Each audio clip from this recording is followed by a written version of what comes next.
my first 10 deals would probably make most people quit. But I really fucked up that one. It's quite a funny story, multi-millionaire property investor had his kitchen nicked. It could have been us potentially losing our homes. And the outcome was me going to jail. The hardest thing that I found is We've been in property for over 10 years now. We've done over 1,000 deals, built a portfolio of over 100 properties of multi-8 figures, and we've made several fuck-ups along the way. I'm Jamie. I'm Sam. And I'm Dan, and in this episode we're going to talk about our biggest fuck-ups, The risks we've taken to make millions. And how we've dealt with our lowest moments.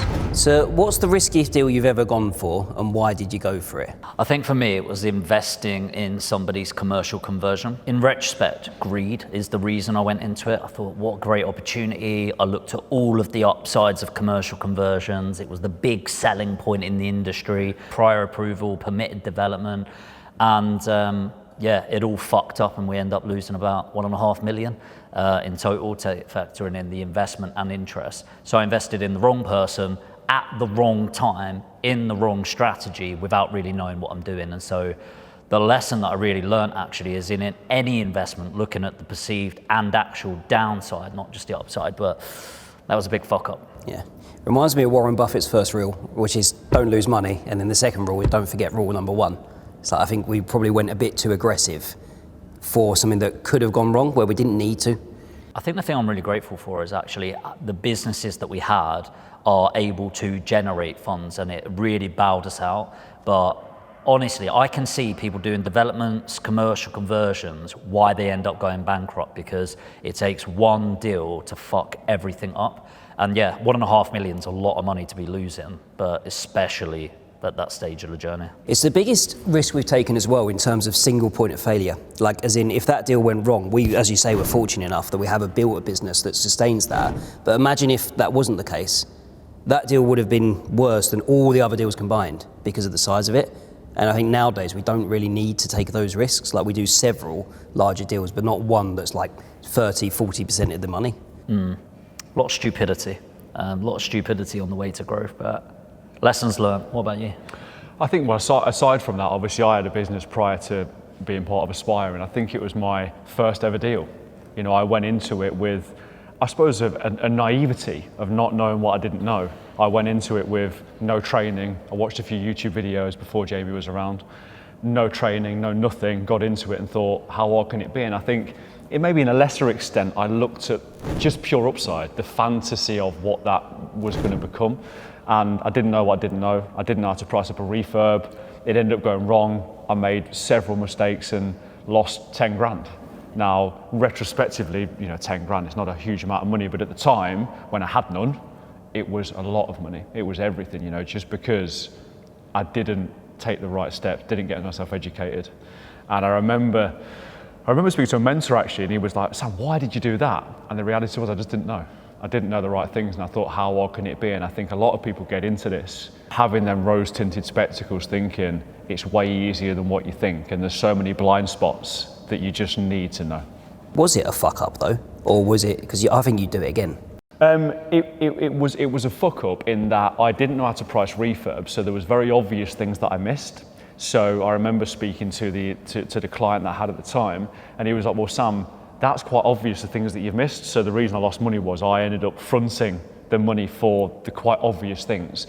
So I'd definitely do that deal again, but I would look at it with more experienced eyes, and I'd look at it with the eyes of, I wouldn't miss certain things on this refurb. It was a BRR, so it needed like a full renovation.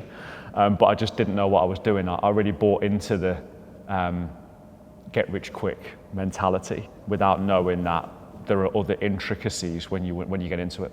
When it comes to looking at a property deal, how do you evaluate the risk in a property? When you talk about single points of failure, so that's a really good starting point, is if it did lose money, how much could it lose? So always play out the absolute worst case scenario and then put that against the upside and just predictability. So for example, if it's a boring vanilla buy-to-let, I know with 95% certainty we're going to get an accurate upside, and there's a 5% chance of the downside, and it's just a maths equation, right? So let's say my worst case on a boring vanilla buy-to-let is I am £10,000 worse off. over the first year. And I think there's a 5% chance of that, but there's a 95% chance that I'm going to hit whatever the metric is on the upside. Then the risk versus reward becomes a mathematical equation. And that's how every analysis actually works with stocks and shares and every other investment type. We just don't think about that. So then I add in the risk of the new. So is it a new area? Is it a new strategy? Is it a new joint venture partner? And then the risk of the person, me. So do I have knowledge? So if you think about the commercial conversion, if I'd done 20 very similar commercial conversions working for somebody else, I learnt the intricacies, the time horizons, the cost, the inflationary rates of bricks and everything else that comes across it, then the predictability of the upside is more certain. Whereas reality is, if I looked at that commercial conversion and looked at all of the risks, the only variable that we couldn't maybe have thought of is COVID. But actually, if we did that predictability of it, we would have known that the chance of winning versus loss is actually a lot worse than we would have predicted. So I think it's very independent. When you're analysing risk, it's you as an individual, how new you are to the market in that particular strategy, the risks of the strategy, the risk of the opportunity, and the risk of the area. And so when we're evaluating that, I like to play all of that out and then look at the worst case and go, am I willing to play the game knowing that that is a potential outcome? The way I like that you described it there, it's like if you imagine random risk as a standard distribution, and then what you're saying is we need to weight it in our favour so that the downside is literally mathematically less likely and worth less than the upside, right?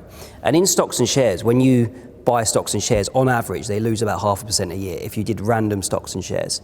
And do you know what's interesting? The best people that pick stocks and shares, they did a brokerage of 10 years, forget which one it was, did a study, and they found the best traders were the ones who were dead.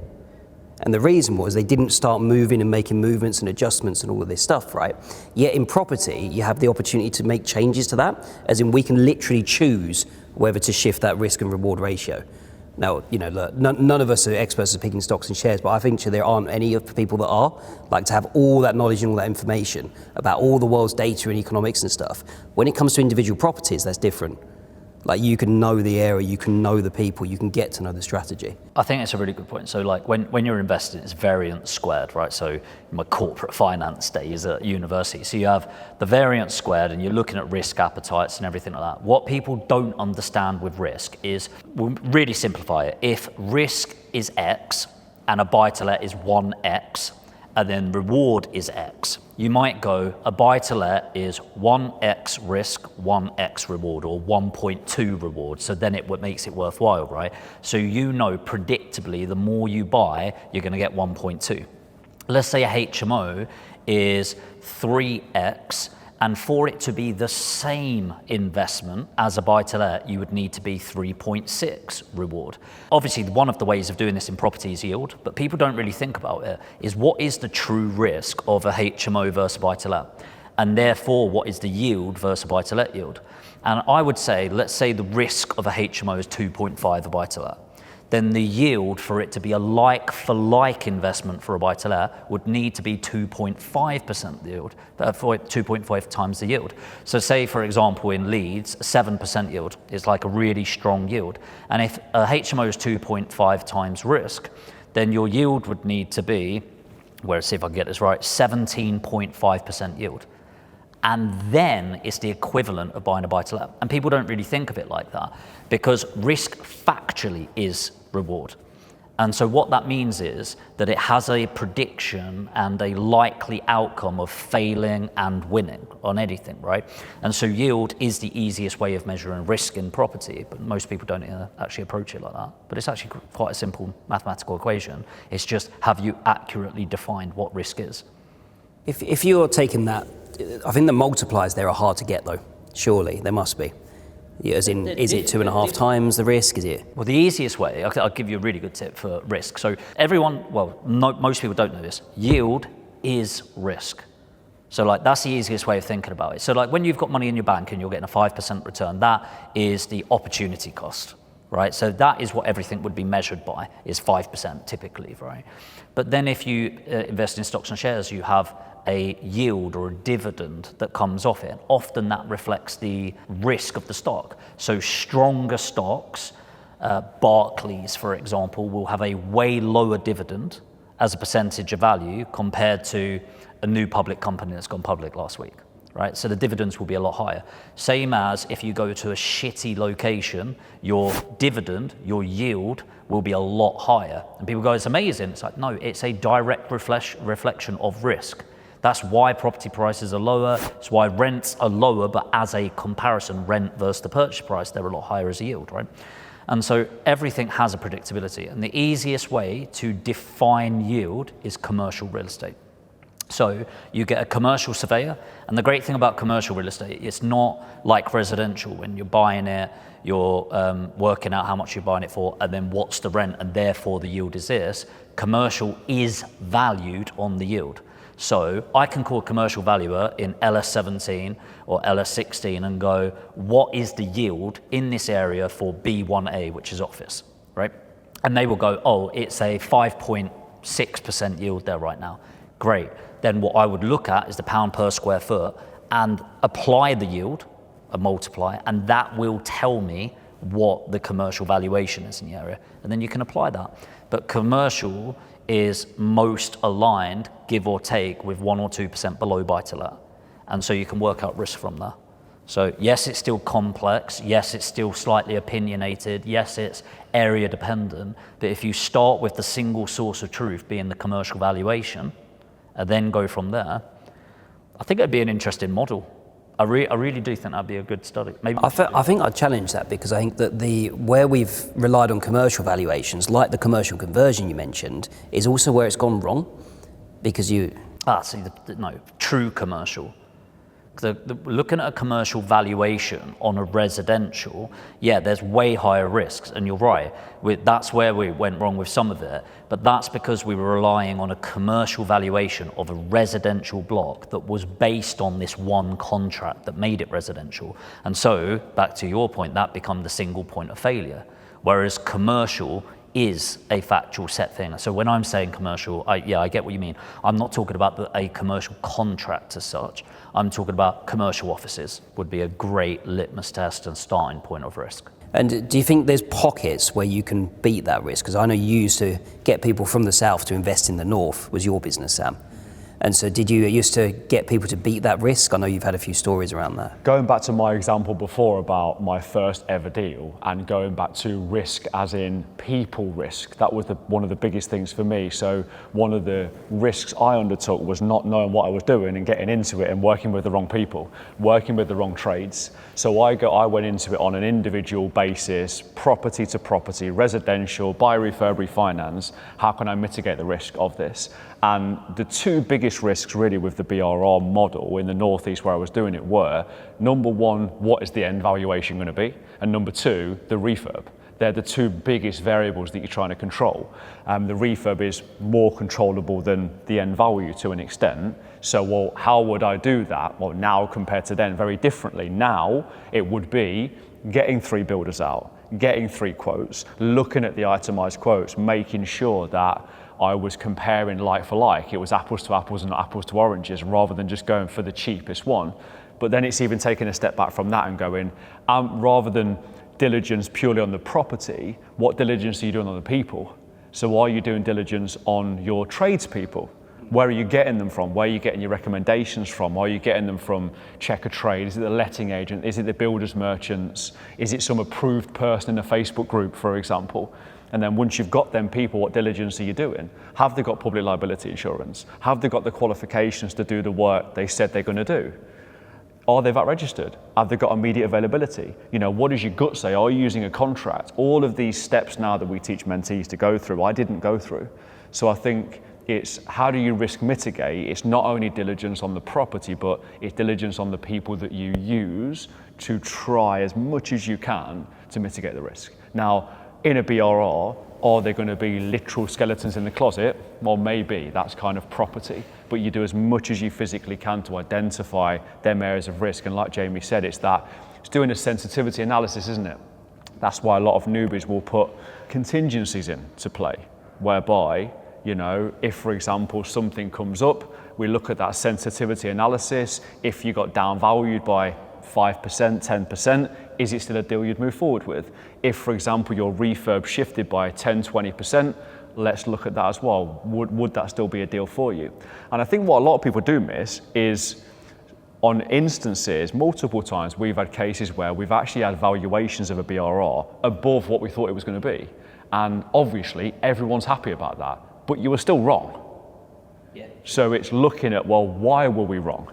And I think a lot of people miss that. So it's looking, well, just because it went over, what did you do wrong? How can you get more and more accurate to where you to the actual valuation? And again, we talk about BRR single layers. It's the same thing, right? A commercial conversion is just a big BRR. We're just talking bigger numbers.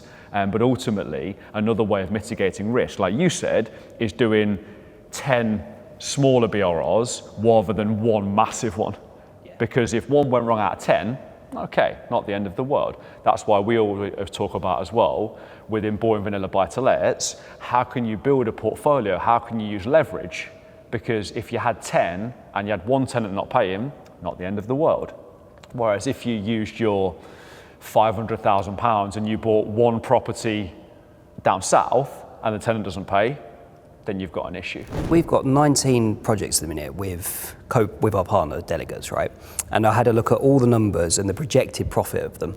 And so the projected profit is exactly where we need it to be, but there's variance in there, right? So out of those 19, 3 are losing money, as in, or they have to sell for more in order to win, right? Because there's been unexpected issues with the refurb, literal skeletons in the closet, maybe not literal, but nearly, might as well be in some of these ones, right?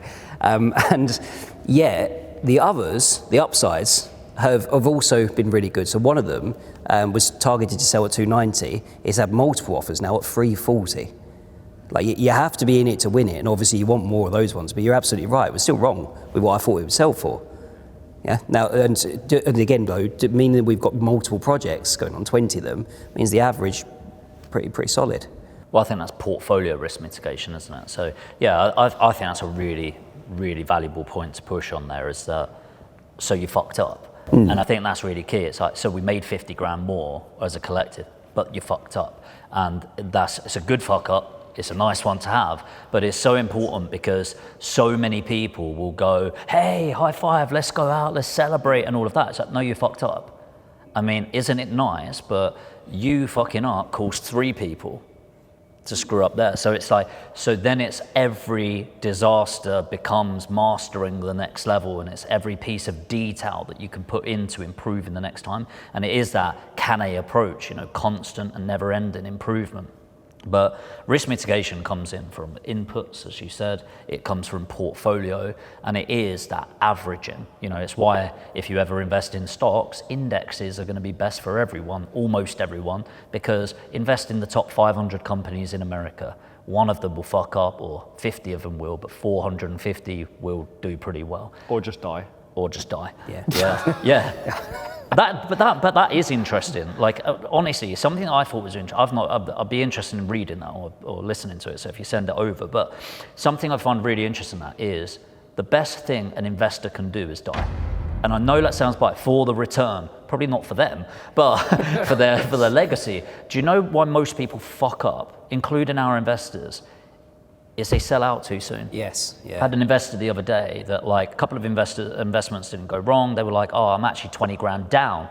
I'm like, you bought them 2 years ago. What the fuck's happened in the last 2 years? It's like, honestly, we talk about black swan events every 18 years. We've been just punched in the nuts every other month the last couple of years. And it's like, just leave it. Like, my nephew's 16 and I'm trying to teach him about investing. He's like, how often do you check your stocks and shares? I was like, once a year when I put another 20 grand into the ISA. He was like, well, you don't look at them. Not really. I was like, look, I invest in the stocks and then just leave it. Same as your property, it's invest. You've done all of the hard work. Hand it over to a letting agent and move the fuck on until you refinance in 5 years. And it's like, I don't want to look at in between because I don't care. And it's with every investment, it's like, if in doubt, zoom out. But with the short-term investments, the portfolio risk is huge. So it's, say, was it 19 that we got live? Yeah. And we got 3 that have done, they've all averaged great. But if we'd done 100, it'd be so much better. because you'd have more data. Those 3 that went wrong as a percentage, they mean less impact. We could probably dollar cost average, we could protect the downside, we could maybe look at a portfolio to get insurance in place to balance out the risk. And so, yeah, your question was how can you mitigate risk? It's on the inputs, quality checking as much as possible up front, looking at the worst case scenario and then scaling with that. This is the quandary though, isn't it? In that a lot of people would go, well, that's arguably 20 properties. So you've got 20 diligence, 20 pricing up refurbs, 20 projects to manage, or you could just do one and it'd be way easier for you. So again, it's going back to that risk, isn't it? It's why you need something like education and guidance, because if you think to begin with, you've got to start with one. Like we can have this conversation now, but rewind 10 years, we lost a lot of money in our first deal. You did the same, and because we didn't have the guidance at the time, right? And so I think you have to have almost like getting yourself on the rail tracks. And okay, you can't go and have 19, 20 deals going on at once, just in flips alone for us. Whereas to begin with, you've got that 1, maybe 2 deals at most that's going through, and that's where I think you need the help and support. Yeah. I think you're both right. It's like investment advice in general is very contextualized, and it's really that's the downside of doing a podcast or YouTube. Is like somebody can hear this message and go, that applies to me, and it's like, no, you need personal guidance, you need personal advice. Like imagine we're financial advisors going, everyone should do this, but it is right. Like when you start, you've got one project and everything should go in there. And so the game is, don't invest in your first project focused on the upside. Of course you want to predict profit and everything. Use it as a learning curve, use it as experience, and make sure you're doing everything to mitigate breaking even or losing. But everything needs to be break even or above. But in general, once you start investing, like you can go as big as you want or as broad as you want, but general rule of thumb is that no one investment should represent 25% of your portfolio. So it should always be 20% or less. You want it to be no saturation points in an area, which if you're only buying 4 or 5, you're not going to get much saturation, even if you bought them all on the same street. And just making sure that you predict the downside and the worst case scenario, and can you survive another day from that? Yeah, I think in property there's 28.5 million residential units in the UK. You're not going to hit a saturation issue, and it's very unique to property and stocks and shares, I think. But I want to dive into the emotional side of these deals. So you both mentioned a deal that's been tough, but just to have a look at what it meant when you was going through it, because I imagine a lot of people listening may have sort of gone through that stuff as well.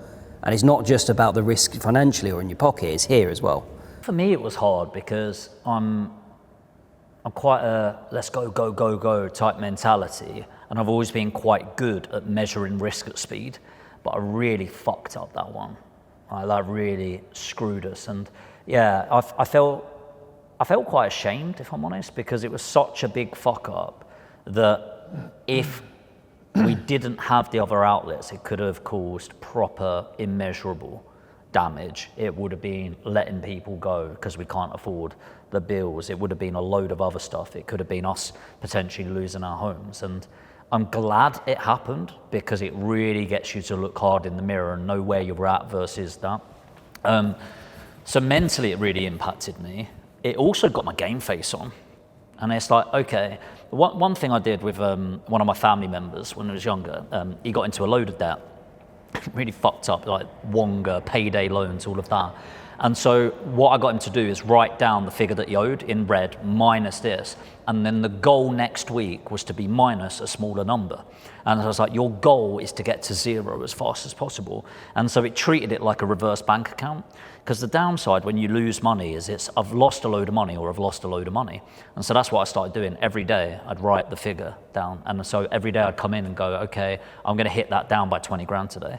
And so I'd get on the phone and close somebody, or I'd onboard a new client, or I'd find a new deal.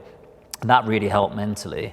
The other thing that really did is it's not losing the money, it's what you can do along the way to get back money. And the person that lost the money is one of the most difficult individuals I've ever had to work with. And I get it, from their stance, it's all the pain that you go through. You can imagine the pressure they were under by losing it. But that really impacted. So yeah, mentally, incredibly difficult. And it's not just financially, it's the feeling of letting people down is a horrible emotion to feel.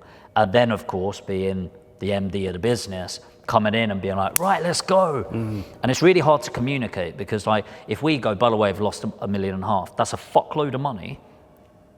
And it really impacts us. And we know how to deal with that. But let's say I talk about that in front of Ollie, for example. We've got a good relationship. We're pretty open to talk about stuff. Now, the thing is, I might communicate in the same way and be like, oh, that was nice to get off my chest. Ollie might be going home and be like, I might be getting fired in a month or two, because maybe to somebody else, you don't know how that lands. Like, do we need to, what is the business? Sorry to break it to you all. Yeah. Oh, fuck, Ollie, by the way, you're done, mate.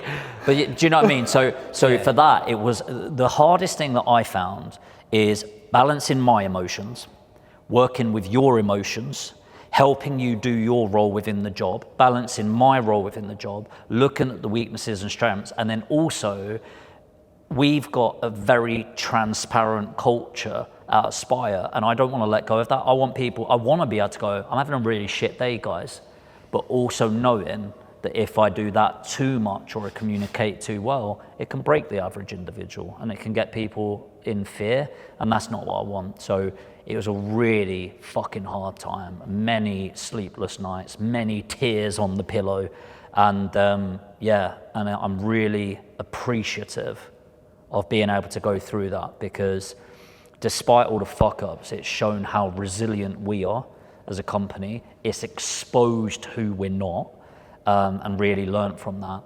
And I really back ourselves to be able to go through a lot now because of that. That's a lot there. Sam, is it a similar story for you? Obviously, it would have been earlier. Compare that. Think about that, what you went through there, then go back 8 years. So maybe not on the same scale of the deal and the money that was loaned out, but so let's say within your first 10 deals that you did, let's say you had an investor pull out, you had a refurb that went over. How was the emotion then, and how did you deal with that? Because I know for me, at the start, I was an emotional yo-yo, and things would affect me for days, if not weeks. It's very different to now. And how would something like that have affected you at the start? Well, we'd be broke. Yeah, I don't mean a deal of that magnitude. I mean, think mate. of it relatively speaking. Think a HMO, a BRR, or something like that. The investor pulls out. The first property Jamie bought was we literally laugh about this now, about the kitchen getting stolen in a house in Burnley, right?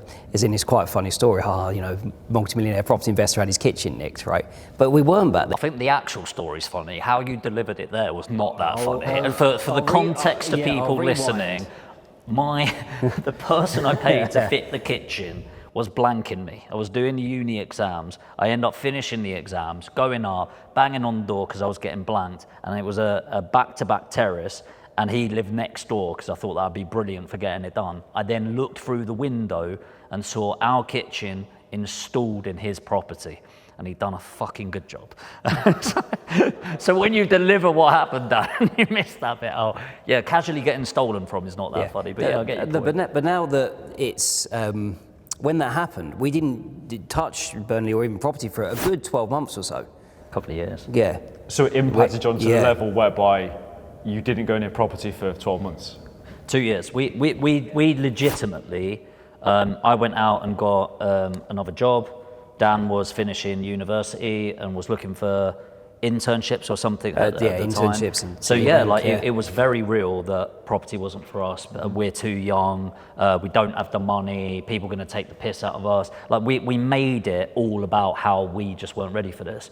So yeah, it really impacts you. Nowadays, one coping mechanism I have is, first of all, I allow myself a day. Like, no matter what it is, my feelings are valid and I'm a human being. So I give myself 24 hours. And then after 24 hours, genuinely, I have this written down, is, will this moment impact you in 10 years' time? Like, really think about it. Will it impact me in 10 years' time? And if the answer's no, then I know everything's going to be okay. And so then everything becomes more practical rather than emotional. We stopped, because of that. And it was actually just because of a few others listening to podcasts, wanting to learn, that we got back on those tracks, I'd say.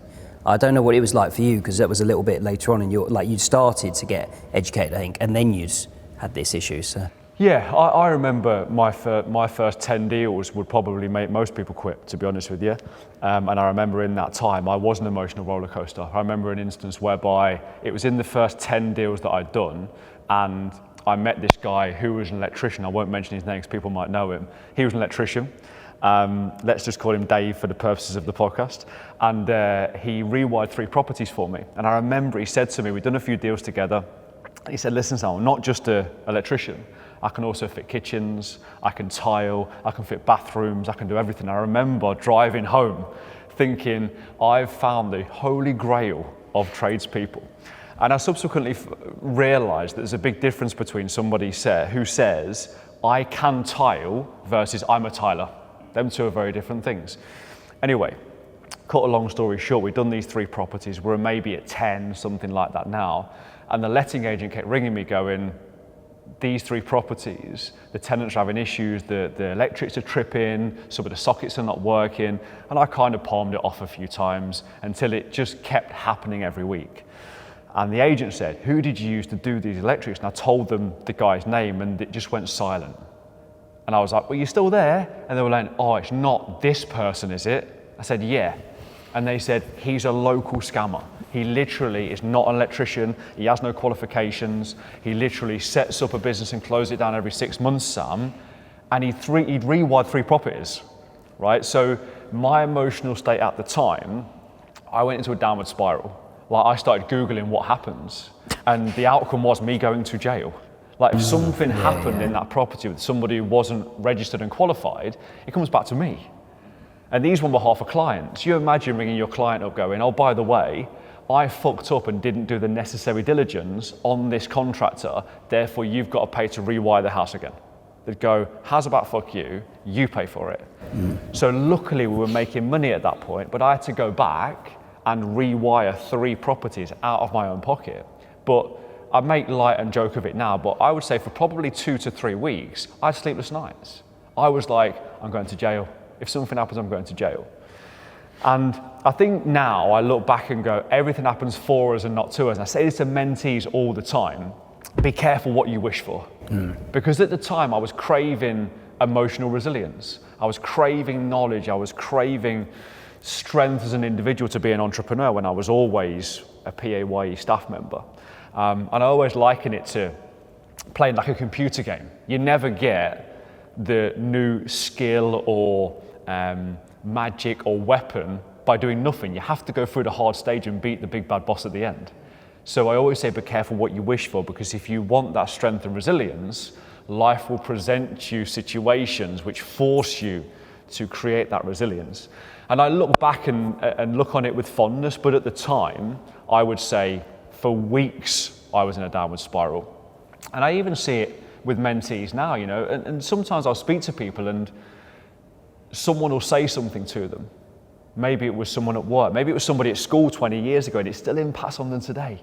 They've still got that negative emotion around one little thing that happened. And I always say to them, it's not your fault that they said that to you or that situation happened to you, but it is your fault that you're carrying on holding it, because you can literally do something about it. And people probably watching this, if there's probably somebody been nasty to you, it took them a split second, but it stayed with you for days sometimes. And you can't control what people say or what people do or how they act, but you can control what you do and how you respond and how you act. And that's been a big learning curve for me, that I can control my emotions and my actions. And that's been a 8-10 year process really for me. I think there's a lot to be said for responsibility equals power. Like, that's featured a lot from me getting to where I was to today.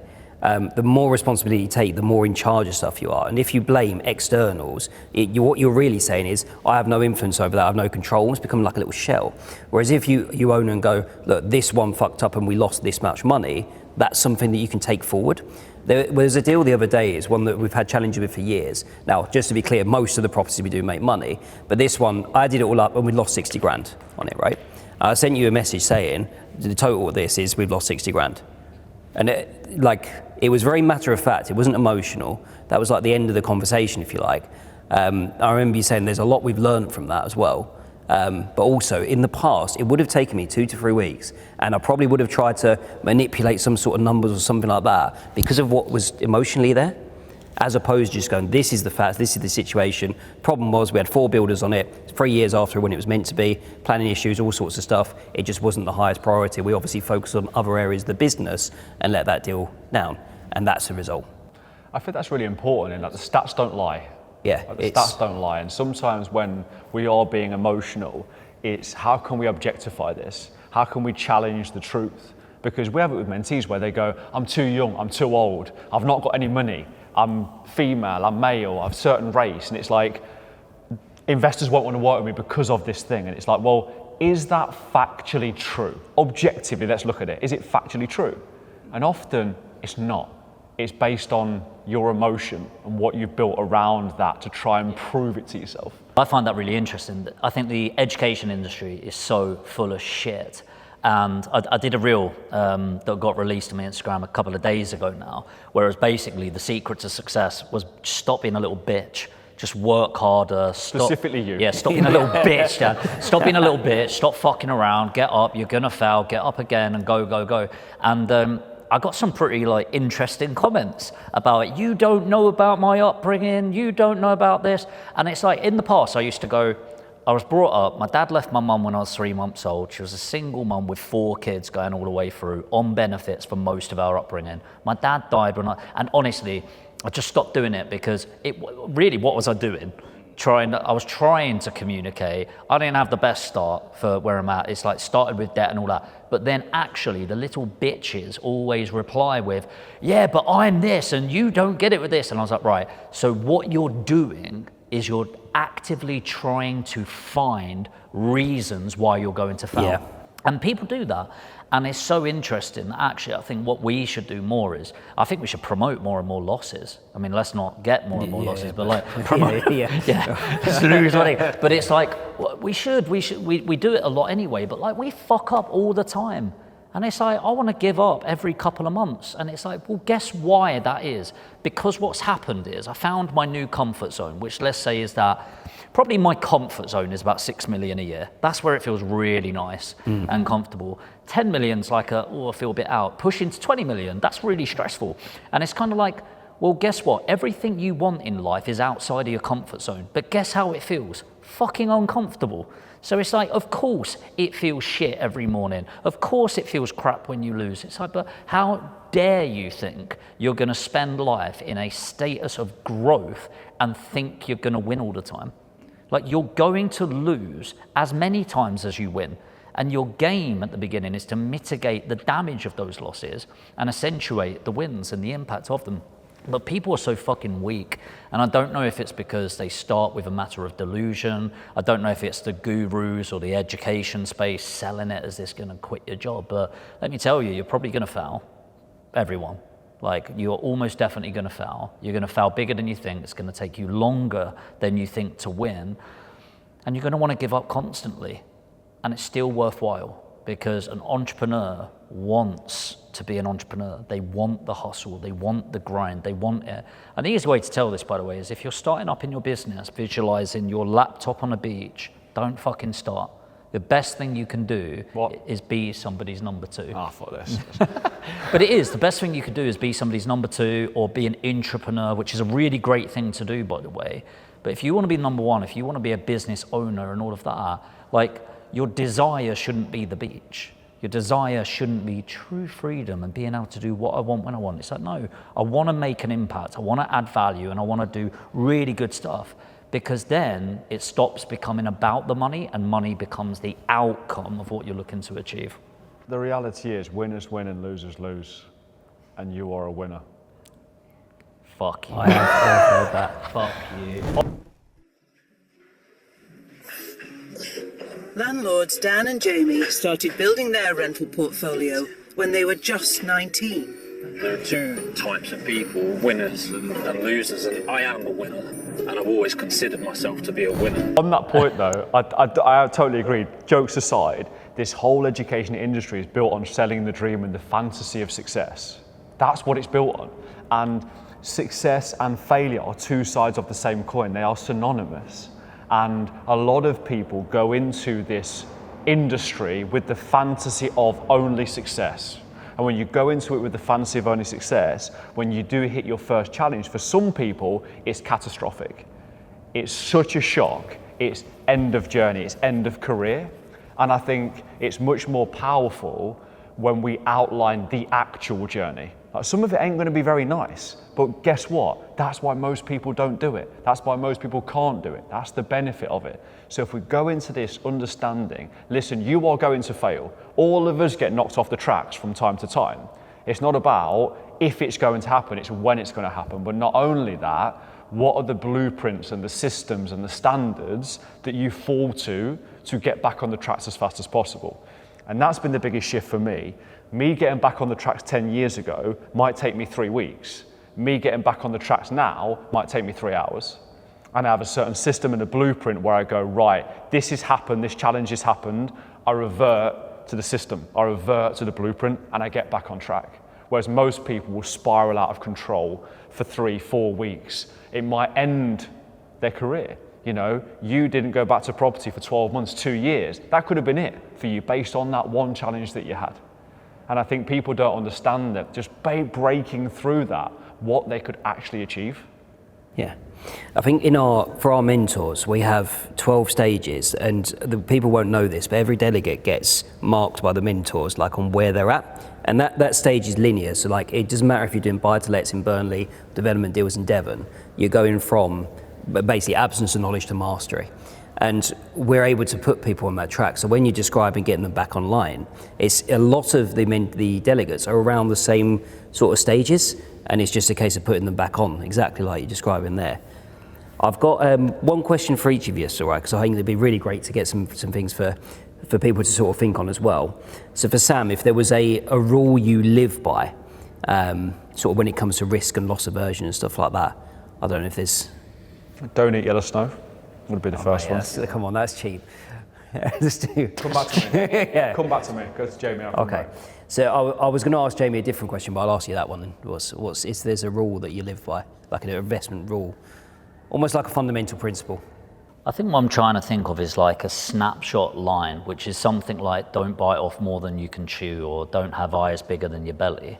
And it's just a phrase that everyone knows. I think with investment, it's understanding your shortfalls.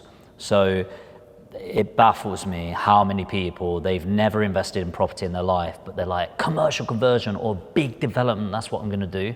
And understand what your blocker is. So all of us have shortcomings. And for many it's knowledge, for many it's time, and often the time to implement the knowledge. And so you need to respect where you're at in your journey. You then need to think about your risk appetite. So if you've got high risk appetite, then you might go for commercial conversions developments, and the lower risk appetite, which is boring vanilla buy-to-lets. The next thing is your time horizon of money, like the outcome of the money. So a development can make you a nice big chunk, but it's going to be 18 months from now, whereas a buy-to-let's going to be a couple of months from now. Then is how much money do you have in. So once you factor in your shortcomings, you then know your risk appetite, the money you've got, your time you've got, and the knowledge you've got to implement it. And then you need to decide if you're going to do it or somebody else is. If you don't have the time or knowledge, outsource it, get a portfolio builder, get somebody else to do it. If you do have the time, but you don't have the knowledge, then get educated. There's no stupider thing than seeing on somebody's Facebook page, the School of Hard Knocks. Like, tell me you're a fucking idiot without telling me you're a fucking idiot. Right. The School of Hard Knocks. Do you need to change your Facebook update? I see it all the time. Education, the School of Hard Knocks. It's like, right, so what you're telling me is you've gone through life learning from your own mistakes. And it's a really stupid way to live when you can pay to learn from somebody else's mistakes. And a lot of people in our space refuse to get educated, probably because they're getting sold the dream all the time. But ultimately, if you can understand what your shortcomings are, you can invest and outsource your weaknesses and double down on your strengths. And that would be my big investment philosophy. Either I know it or I don't. And if I don't, I'm going to outsource it. I'm either going to invest in something for somebody else that knows the knowledge to do it for me, or I'm going to pay to get educated by that individual. Yeah. Really insightful. Was that one rule? Well, I think there are several. Don't bite off more than you can chew. Thank you. Right. Go on, what? I think mine is reverse engineer everything and have clarity. Have absolute clarity. So most people go into this without clarity over what they want and how they're ultimately going to get there. Most businesses you speak to, they go bigger, better, more money. So what does that even mean? And when we break it right down to mentees, they'll go, I want to make 10 grand a month. Why 10 grand a month? They just make it up. And it's like, well, get really objective about it. Look at your dream life and calculate it. Look at everything that you want in life that has a monetary value, calculate it and divide it by 12. And you know monthly how much you physically need to make. That could be £10,000, could be £10,471. Firstly, it's going to be way less than what you think. Secondly, it gives you something to aim towards. Then it's reverse engineering that. So I spoke to a mentee the other day and their target was 10 grand a month.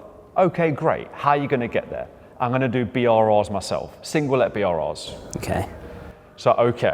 So by the time we chunk it down, you net the rent down, it's 250 quid a month, say. That's 40 that you need. Yeah. How much capital have you got to be able to get there? What sort of resource have you got available? Not enough for 40. So okay, that's possible, but you're going to be a net worth millionaire before you get to 10 grand a month. Yes, There's easier, less risky ways of you getting there. Say, for example, you could package them BRRs and do 1 to 2 a month, and you're going to hit 10 grand a month way more quickly. You can do that in the next 12 months with the right education and accountability around it. So I think it's starting with the end in mind, having clarity over what that end is and reverse engineering it, and then having people around you to call you on your bullshit and go, hey, there's a better, less risky, less money in way of you getting where you want to be. So I suppose there's more than one way to skin a cat. Don't know where that came from, but it's true. And I think it's having that outside influence to be able to look at what you're doing and verify it or not. And I think that's really important. Start with the end in mind and also have clarity. And that goes for investments as well. I think some people, they'll get a property and they'll not really know what the outcome is. What is the outcome of this property? I've seen people doing a social housing deal and they'll be spending a fortune on the refurb. I've seen people doing what is supposed to be a high-end flip and skimping on the refurb. So it's got to be congruent. Start with the end in mind, reverse engineer your decision making, and make sure your decisions are non-emotional. We say figures, not feelings, and make sure what you're doing aligns to the exit that you want. So start at the end, work backwards. It works for everything in life. Yeah. I think that something that you've often said is what we call inversion thinking. So my top tip, if you like, would be think about what can go wrong and then mitigate against specifically that. If specifically think, if I wanted to fuck this up, what would I do? And there's a story of a World War II weather forecaster, and his job was basically making sure that World War II pilots came back okay. And now his problem was, if he got the weather wrong, because obviously planes weren't great at the time, people would die. And he didn't want that to happen. His name was Charlie. And so Charlie had a look at it and said, I'm going to switch this problem around and say, if I don't want people to die because I make the incorrect forecast, how would I go about doing it to get it wrong? Like, what steps would I take if I had to get it wrong? I'd ignore this warning, I'd ignore that warning. And he started to take action to avoid the downside rather than to try to get the upside. It wasn't like, I want the most accurate weather prediction ever. It's like, I don't want to be wrong. It was called inversion thinking. And Charlie went on to become business partners with Warren Buffett. It was Charlie Munger who then developed out from that. So I think that's definitely what I'd say is the... Yeah, I speak to my team about it all the time, in that we have a particular project or a task, and the successful completion of the task is, say, climbing Everest. So we climb to Everest, we all congratulate each other, have we learned anything to be seen? I always say, okay, let's say, for example, we get to the end of the time frame we've allocated for this particular project, and we're only halfway up Everest, and we look back down. What are the potential reasons why we failed? And when we start to think like that, if we can start to think of what the potential roadblocks might be, we can then start to put things in place to mitigate them, rather than going into this fantasy that we're not going to have challenges. If we can start to bring them to the forefront, not only does it help us circumvent them, but it helps us emotionally as well. So when a challenge does come up, we go, hey, we've spoken about this, let's revert to the plan. It's less emotionally draining because you've played out not only what success looks like, but also what failure looks like and what you can do around that as well. I've got one final question, Jamie, to wrap up, if that's okay, because there's been a few people listening who maybe have gone through a loss and have gone through a situation where they've lost money, perhaps confidence as well as a result. And I don't know if there's anything you want to say to them to help them get back on the track. I think the first thing is that it's normal. Like you are going to fail. And unfortunately, the risk of failure is way higher at the beginning. I think, first of all, allow yourself the time to have the emotions. I think you are human, they're valid emotions, and you should sit with them for a while. You can't just ignore them. I think the next thing I do is do what Sam said, reverse engineer. Like, if I could go back in time, what would I have done differently? Or where were the pitfalls? Where were the blind spots? Where were the gaps in knowledge, the time? How should I approach this differently next time? Like, you have to eventually, once you've done that, you've gone through the emotional and the objective, it's time to suck it up. It is absolutely reasonable that you hit a failure step, and you will come across more. What's important is you don't repeat the same mistake again. The path to success is full of potholes. It really is, and you're going to hit them repeatedly. The next thing is understand that sometimes you can be cut from one relationship and bleed into the next. And so sometimes it's because somebody screwed you over. You had a bad educator, a bad joint venture partner, or a bad situation, you were misled, or you just screwed up. But you understand that you have to heal from that in order to move on. You hear things like forgive but don't forget. Well, if you forgive but don't forget, then you haven't forgiven. And so once you've gone through the emotional and then the objective, you need to heal the wound to make sure you don't bleed into the next step of your journey. Failure is inevitable, but success is predictable. And so what you can do is go through that path and execute in a way more positive, way more aggressive, way more thought out, knowledgeable way, and then look towards your predicted success in the future. There's been a lot of lessons we've shared where we've made millions, we made tens of millions, and also where we've lost millions as well. And I hope you like us sharing that raw content. So if you want to show your support, give us a like and let us know your favorite part in the comments.